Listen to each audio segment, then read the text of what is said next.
How are you going to do science without strangely shaped flasks full of mysterious bubbling liquid? You aren't. Therefore, we need glass. It's handy stuff. Oh yeah, and it turns out Suika looks like this. It's because she's squinting. She needs glasses.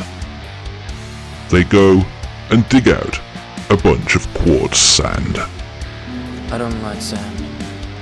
Plus a few other things they'd already gathered to make soap. Plus some lead from melting down the fossilized brains of boomers. And that's glass, straight out of a medieval British pub. Senku reinvents the Dremel in order to shape this stuff into a lens. By trial and error, they dial it in to what Suika needs. And boom, one pair of watermelon glasses. It's no laser eye surgery, but it'll do. They upgrade their furnace and make a big metal straw to do glass blowing. But glass blowing turns out to be hard. They could really use someone with some actual talent.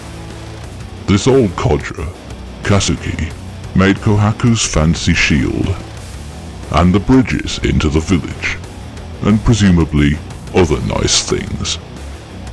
Chrome kidnaps him real quick, and Kasuki calls him an S&M pervert.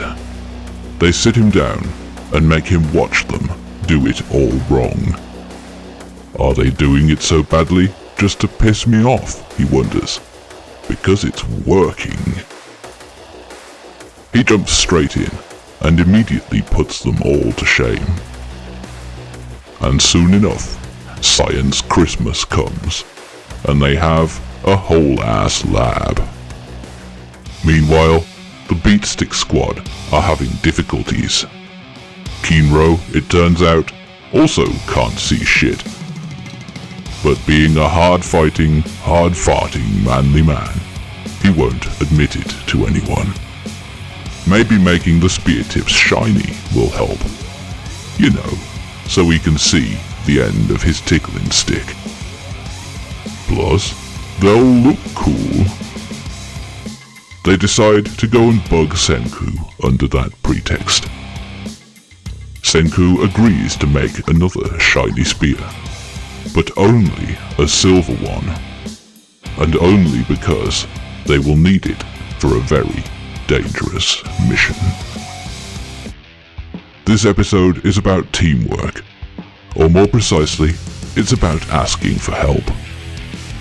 It's sometimes altogether too tempting to not ask for help from anyone, to see the need for assistance from others as a personal or moral failing. Our society certainly wants us to feel that way. Hell, I've been guilty of this sometimes. But if we're really truly honest with ourselves, the problem is more one of ego. What's important? That you all get stuff done? Or that you get it done? The reality is that everyone's good at something, but nobody is good at everything. If anyone has convinced you that they are good at everything, what they're actually good at is bullshitting. Sooner or later, we will run into a circumstance we just can't handle on our own. When you do, cut yourself a little slack and ask those around you for a hand.